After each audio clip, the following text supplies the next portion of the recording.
आप सभी साथियों का स्वागत है आपके अपने YouTube channel Shri Ram classes में। और इस वीडियो में बात करेंगे कलाम प्री रीड का जो पेपर हुआ था 16 फरवरी 2025 को, उसमें लेवल प्रथम के आपके जो पेपर हुआ था उसमें पर्यावरण अध्ययन EVS के आपके जो 30 प्रश्न पूछे गए थे 16 फरवरी 2025 के पेपर में, उन सभी का आंसर आपको इस वीडियो में मिलने वाला है। अगर आपको इसकी PDF चाहिए तो आप अपने जो व्हाट्सअप ग्रुप, टेलीग्राम ग्रुप है इसको ज्वाइन कर लेना। और इसका टेस्ट देना चाहते हो तो आप ऐप के ऊपर इसका टेस्ट दे सकते हैं। ऐप का लिंक वीडियो के नीचे डिस्क्रिप्शन बॉक्स में दे रखा है। तो 121वें नंबर पे आपके पर्यावरण का क्वेश्चन, इसमें अंतिम जो सेक्शन है इसका, इसमें आपके पर्यावरण वाला प्रश्न पूछा गया है। तो आइए देख लेते हैं। पहला प्रश्न आपके सामने है पर्यावरण का कि इनमें से जो डूंगरपुर जिले के गलियाकोट कस्बे में किस बांध के बनने से डूब क्षेत्र में आने के कारण बहुत से परिवारों का पलायन करना पड़ा। तो ऑप्शन है आपके इसमें कडाना बांध, माही बांध, सरदार सरोवर बांध और जाखम बांध। तो ये एक महत्वपूर्ण प्रश्न है और बार बार रिपीट होने वाला एक प्रश्न है जो बार बार पूछा जाता है। तो हो सकता है कि इसका जो उत्तर है आपने ये माही बांध किया हो, लेकिन इसका उत्तर क्या हो जाएगा, कडाना बांध इसका उत्तर रहेगा। ठीक है, तो डूंगरपुर जिले के गलियाकोट कस्बे को कडाना बांध के बनने के डूब क्षेत्र में आने के कारण बहुत से परिवारों को यहाँ पे पलायन करना पड़ा था। तो इसका उत्तर हो जाएगा ए ऑप्शन, इसका सही उत्तर रहेगा। अगला प्रश्न है क्वेश्चन नंबर 122। अच्छा, मैं जो आपको आंसर बता रहा हूँ ये सभी आंसर कलाम की जो ऑफिशियल जो आंसर की जारी की गई है उसके अनुसार ही मैं आपको आंसर बता रहा हूँ। अगर आपको किसी आंसर में डाउट लगे तो आप कमेंट सेक्शन में लिख के बता सकते हैं। अगला क्वेश्चन है तंबाकू किस पादप की पत्तियों से प्राप्त होता है। तो तंबाकू जो प्राप्त होता है वो निकोटिन टोबैकम से प्राप्त होता है। तो चौथा ऑप्शन इसका करेक्ट आंसर रहेगा। ये जो पेपेवर सोमनीफेरम है ये अफीम का वैज्ञानिक नाम है, आपको पता ही होगा, पेपेवर सोमनीफेरम अफीम को कहा जाता है। नेक्स्ट क्वेश्चन है 123 नंबर, कौन सा एक संश्लिष्ट तंतु का उदाहरण नहीं है, यानी कि कौन सा सिंथेटिक फाइबर का एग्जाम्पल नहीं है। तो नाइलॉन, एक्रिलिक, रेशम और पॉलिस्टर। तो इसका उत्तर हो जाएगा आपके ये रेशम जो है वो एक प्राकृतिक है ना, ये कृत्रिम नहीं है। तो आप कमेंट करके बताना कि कृत्रिम रेशम किसको कहा जाता है, कृत्रिम रेशम किसको कहा जाता है, कमेंट करके बताना। देखिए अगला प्रश्न है आपके क्वेश्चन नंबर 124, विभिन्न प्रकार के मानव आवास में संबंध में सत्य कथन आपको छांटना है कि कौन सा कथन इसमें सत्य है।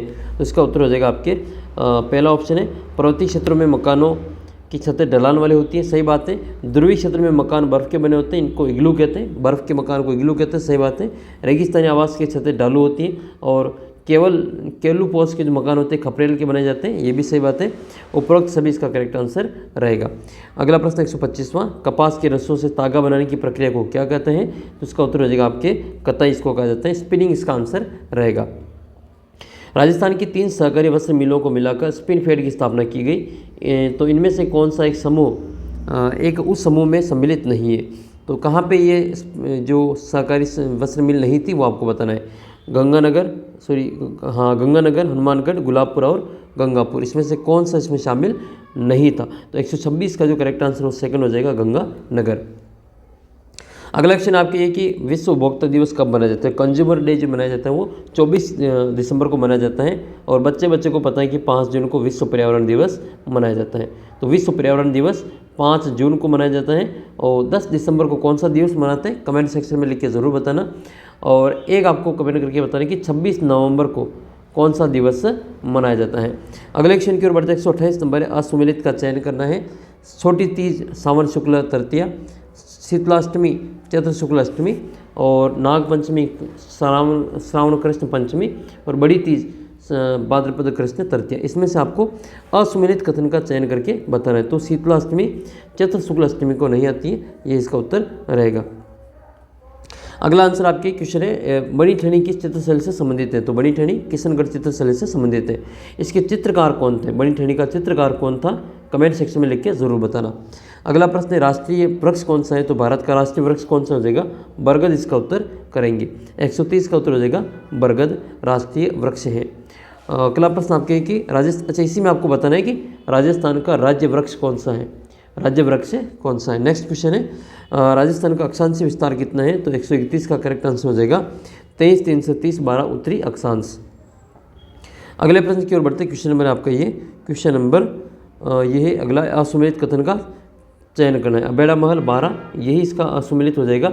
बाकी इसलाट जयपुर में है, सोने जी की नशिया अजमेर में है, 84 खंभों की छतरी बूंदी में है। तो आप कमेंट करके बताना कि 80 खंभों की छतरी कहाँ पे है। ठीक है, 84 की अगर बूंदी में है, तो 80 खंभों की छतरी कहाँ पे है। अगला क्वेश्चन आपके सामने 133 नंबर है, असुमेलित का चयन करना है, इसमें से गलत कौन सा है।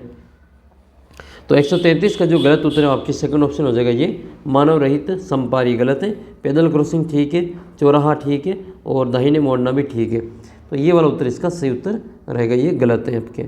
नेक्स्ट है आपके सप्तऋषि तारों का समूह किस नक्षत्र मंडल का भाग है। तो ये भाग हो जाएगा आपके अर्सा मेजर का, अर्सा मेजर इसका करेक्ट आंसर रहेगा। 135 नंबर क्वेश्चन है, सिंचाई के लिए प्रयुक्त पहिएनुमा संरचना जो बैलों का उपयोग करते हुए कुएं बावड़ी से पानी निकालने का कार्य करता है क्या कहलाता है। तो इसको कहा जाता है रहट। क्या कहते हैं इसको, रहट कहा जाता है। उत्तरी अमेरिका में अलास्का के माउंट मैकिनले पर्वत पर चढ़ने वाली प्रथम भारतीय महिला कौन थी। तो इसका उत्तर हो जाएगा प्रेमलता अग्रवाल। नेक्स्ट क्वेश्चन आपके क्वेश्चन नंबर 137, असुमेलित का चयन करना है। सेरिकल्चर रेशम कीट पालन, विटीकल्चर मधुमक्खी पालन नहीं है, विटीकल्चर में तो अंगूर का उत्पादन किया जाता है, तो अंगूर उत्पादन में है। और मधुमक्खी पालन को क्या कहते हैं ये आपको कमेंट करके बताना है। पिस्सीकल्चर मत्स्य पालन, हार्टिकल्चर उद्यान कृषि, ये बिल्कुल सही है। तो ऑप्शन सेकंड इसका करेक्ट आंसर रहेगा। 138 से 150 फीट गहरी जरोखोर बरामदों से युक्त मेड़तनी बावड़ी किस जगह पर अवस्थित है। तो मेड़तनी की जो बावड़ी है वो कहाँ पर स्थित है, ये मेड़तनी की बावड़ी झुंझुनू में स्थित है। 139 है कि कौन सा ठंडा मरुस्थल नहीं है, इनमें से कौन सा एक ठंडा मरुस्थल नहीं है। तो कालाहारी जो मरुस्थल है वो ठंडा मरुस्थल नहीं है, बाकी गोबी पेटागोनिया और लद्दाख सभी ठंडे मरुस्थल के उदाहरण हैं। तो कालाहारी इसका उत्तर रहेगा। अगला प्रश्न है, मानव शरीर की सबसे बड़ी पाचक ग्रंथि कौन सी है। सबसे बड़ी डाइजेस्टिंग जो ग्लैंड है वो आपको इसमें बतानी है, ये कौन सी होती है। तो ये होती है यकृत। यकृत मानव शरीर की सबसे बड़ी ग्रंथि है। कमेंट करके बताना कि मास्टर ग्रंथि किस ग्रंथि को कहा जाता है। अगला प्रश्न 141 नंबर, डेंगू रोग का संक्रमण का कारक कौन सा है। तो 141 का आंसर हो जाएगा मादा एडिज मच्छर। तो मादा एनाफिलिस मच्छर के कारण क्या होता है, तो इससे मलेरिया फैलता है, इससे मलेरिया फैलता है। और 142 नंबर क्वेश्चन में आपको मैच करना है, विटामिन का नाम है और रासायनिक नाम है। तो विटामिन ए में विटामिन ए का रेटिनोल हो जाएगा, और विटामिन ए का जो रासायनिक नाम है वो क्या है, रेटिनोल है। फिर विटामिन जो ई है उसका वैज्ञानिक नाम क्या हो जाएगा, ये हो जाएगा। तो विटामिन डी का हो जाएगा आपका कैल्सीफेरॉल, ठीक है। और टॉफ़ी है ना, तो ये हो जाएगा विटामिन के का हो जाएगा, विटामिन ई का हो जाएगा आपके टोकोफेरॉल, और के का हो जाएगा नेफ्थाफिनॉल। नेक्स्ट क्वेश्चन की ओर बढ़ते हैं। क्वेश्चन नंबर 143 से, प्रोकैरियोटिक जीवों को वर्गीकृत किया गया है। तो प्रोकैरियोटिक जीवों को ये मोनेरा में वर्गीकृत किया गया है। भारत का प्रथम आरक्षित वन कौन सा है। तो इसका उत्तर हो जाएगा सतपुड़ा का राष्ट्रीय उद्यान। 144 में थर्ड ऑप्शन सही हो जाएगा। 145 से इसमें आपको बताना है कि बहुविकल्पी प्रश्नों का निर्माण, प्रश्नों का जो प्रकार का जो प्रश्न है बच्चों की योग्यता का आकलन करते हैं। तो किसका आकलन करते हैं ये आकलन करते हैं सही उत्तर की पहचान करने का। कौन सा प्रायोजना विधि का सोपान नहीं है। तो इसका उत्तर हो जाएगा आपके परिकल्पना का निर्माण, ये प्रायोजना विधि का जो सोपान नहीं है। अगला प्रश्न 147, आईसीटी के उपकरण और विकासकर्ता में असंगत का चयन करना है।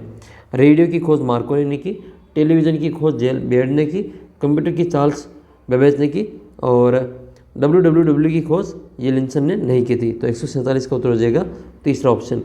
कमेंट करके ज़रूर बताना कि WWW की खोज किसने की थी, और इसका पूरा नाम आपको कमेंट करके बताना है।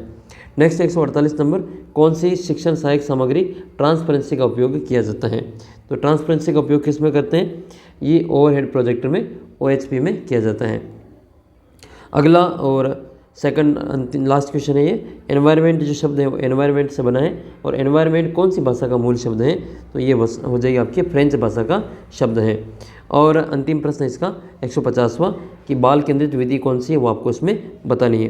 तो बाल केंद्रित विधि जो है एक तो खेल विधि है और एक आपकी शैक्षिक भ्रमण विधि। 1 और 3 इसका करेक्ट आंसर होगा, इनके ऑप्शन नंबर 4 इसका सही उत्तर रहेगा। तो ये था आपके पूरा पेपर। मैंने पूरा जो 150 प्रश्न में से जो 30 प्रश्न EVS के पूछे गए थे उनका सोल्यूशन मैं आपको करवा दिया। बाकी विषय के भी वीडियो आपको यहाँ पे मिल जाएगा, चैनल को सब्सक्राइब कर लेना। आप प्ले लिस्ट में जाके सारे वीडियो देख सकते हैं। तो कलाम अकेडमी की जो प्री रीड का पेपर हुआ था वो मैंने आपको यहाँ पे सॉल्व करवाया। इस वीडियो को सभी दोस्तों के साथ में शेयर जरूर करें ताकि बाकी दोस्तों को भी इसका फ़ायदा मिल सके। अगर आप टेस्ट वगैरह देना चाहते हैं तो आप ऐप के ऊपर इसका टेस्ट वगैरह दे सकते हैं। सभी दोस्तों के साथ वीडियो को शेयर जरूर करना। मिलते हैं आपको अगले वीडियो में, तब तक जय हिंद जय भारत।